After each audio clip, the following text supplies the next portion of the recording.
for us to engage in mutually beneficial exchanges. Therefore, let us cooperate. We extend our hand of friendship as we seek symbiotic relations and not just donations. Instead of donations and aid, let us co-create prosperity as we make it easier for countries to pursue their commercial and other interests without hindrance. In the multilateral field, Zimbabwe calls upon international financial institutions, fund managers, or investors to reconsider their previous exclusionary stance in relation to our country. One of the consequences of the descent into pariah status was that economic assistance to Zimbabwe was terminated. Zimbabwe could not service her debts as a result. As Zimbabwe begins to recover, and in particular as Zimbabwe has been a hidden, well-kept African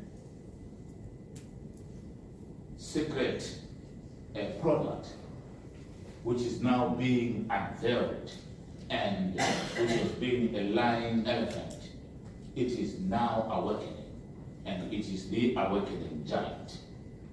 And as we believe that we are going to be able to meet all our obligations, which we are supposed to be making relations with, like various international financial institutions and the Paris Club of the creditor nations. And just this last week in New York, I was with my colleague Minister Chiramasa as he went on to the three meetings of the IMF and World Bank in Washington, D.C. We are committed to engage these key institutions as partners for growth in Zimbabwe once more, committing to clearing the outstanding debt with the World Bank and the African Development Bank, among others, should restore Zimbabwe's fortunes. Ladies and gentlemen, togetherness and re-engagement are incomplete without openness and transparency. Allow me to return to the land issue. I need not lecture you on the history and character of the relationship between our two countries, which I'm convinced you are familiar with. Particularly Sir Malcolm, I believe that he wrote a postgraduate thesis on land apportionment in Southern Rhodesia. The land issue is the reason why our relations actually became poisoned. Settlement of who is owed what with regard to conversation should put to rest this major historical discomfort in our relations with finality. Engaging each other candidly on this issue is the beginning of the stage for such finality. From our perspective, land reform, though, is irreversible and accomplished. But while recognizing that land reform has indeed been concluded and is indeed irreversible, we are committed to unlearning the wrongs that have had a chilling effect on investment particularly. Former farm owners must be compensated, as government has undertaken to do so within the country's laws.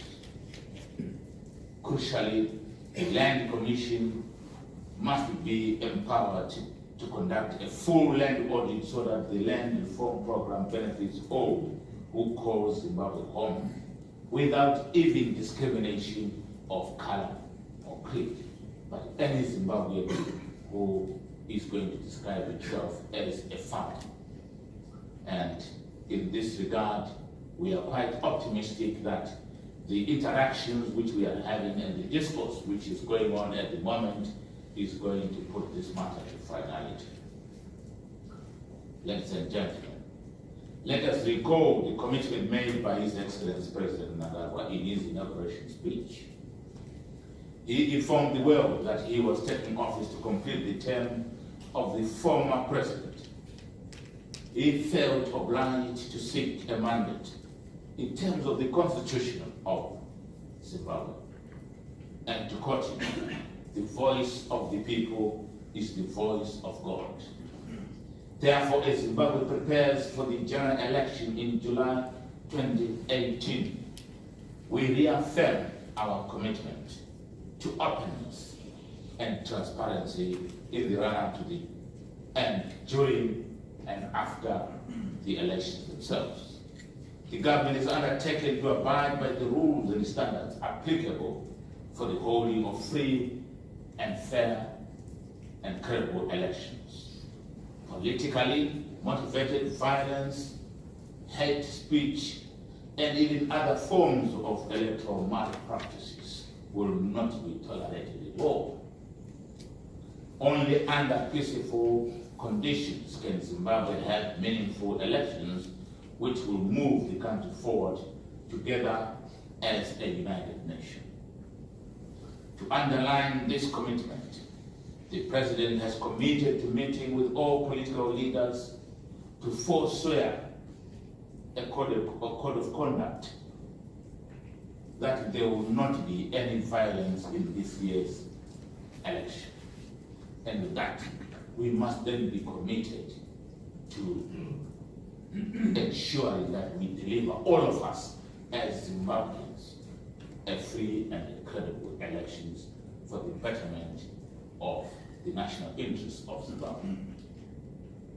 Ladies and gentlemen, by embracing the foregoing practices in its election processes, Zimbabwe is demonstrating political maturity.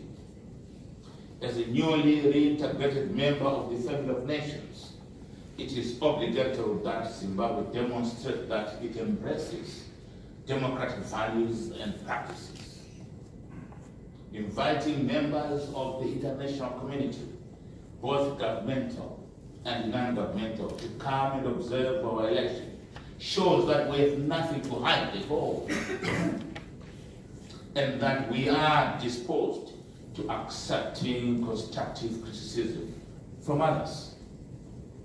Even as some relations were fractured in the broader international arena, Zimbabwe continues to be a member of the United Nations and a contributor to peace building and even peacekeeping efforts as required. We are an African country and actually a member of all of its various institutions. Zimbabwe is at peace with its neighbors in a very active and economic viable region, which is called SADC. And it is an active member of the African Union and of the world. There is therefore no contradiction in Zimbabwe's rejoining the Commonwealth. I'm pleased to confirm that we are in the process of re-establishing our membership to this important institution, to which we believe we will once again belong to in due course, as we have an entitlement to be there. We declare that we are committed to the goals of international peace and security. And we want to promote global unity and internationally agreed development goals. And we pledge to continue to be an active member of the family of nations. I affirm once again our unswerving commitment to international institutionalism, both multilateral and even bilateral. It is this, under this particular cause, that whilst we are aiming for this whole objective, we may not be perfect, but we receive and we welcome any constructive response and criticism. If there is 95% of the good, let us not dwell on the 5%, which we may miss. Let us dwell on the 95%, which is good for Zimbabwe. Ladies and gentlemen, in summing up, allow me to reaffirm my conviction that this is a propitious moment for us to put into good use the lessons of our history, of divergent views for the betterment of our two countries, Zimbabwe and the United Kingdom. I am faithful to our agenda set by my principal, President E.D. Mnangagwa, who has asked me to spread the word that Zimbabwe is truly open for business, and it is also open for democracy. My presence here is personally to indicate to you that we are a family again. Zimbabwe is open for business. Zimbabwe is open to friendship. Zimbabwe is open to democracy. And Zimbabwe is open to the world. I thank you.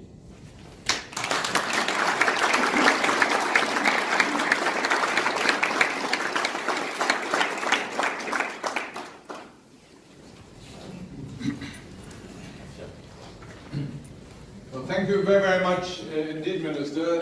You covered really all the sectors that we are interested in, the domestic reforms, the economic reforms, and your foreign policy as a country with a new government. So we have just literally just over 30 minutes for question and answer and comments. Could I ask, when you are called upon to ask your question, if you could just briefly introduce yourself, and a microphone will also be provided to make sure that you can be heard. So, yes, gentlemen over here. Jonathan Lawley, formerly British election supervisor in the independence elections for Zimbabwe, and also director of the Zimbabwe Technical Management Training Trust, which produced the first indigenous mine managers after independence in the new Zimbabwe of 1980 onwards to about 1995. I love Zimbabwe. We were there recently, and it was wonderful to find the atmosphere that we found in Bulawayo. The question I'd like to ask the Minister is, Zimbabwe obviously needs as many skills as it can get. What can the government do to attract Zimbabweans of all colours back into the country to help the new Zimbabwe really lift off and reach its rightful place in the world and in Africa? Thank you, Minister. Thank you very much for that question. In fact, 3 days ago, I had an engagement discourse with the diasporian Zimbabweans who are stationed here. And this is one of the issues which we were debating and discussing. And in fact, there is enormous amount of skills, expertise, which is deposited here in the United Kingdom or and elsewhere outside the country. What we have agreed is that we are now going to be establishing what we call a skills database, which is going to be interactive both outside and in each of the countries where Zimbabweans are stationed, and also in Zimbabwe, so that as we reform institutions, as we reform various areas, then it easily transfers to the skills which we are finding out here, even parastatals, even all these issues. It is critical that we must regain the skills which we have here outside and then reintroduce them in Zimbabwe. Thank you very much. Yes, lady on my right. The microphone coming. Thank you very much. My name is Hawa Yusuf. I'm a correspondent for the Nigerian TV and radio. Your Excellency, Zimbabwe has been very visibly absent since 2003 during the Commonwealth Heads of Government meeting, and this year is the same thing, but we're happy to have you here to answer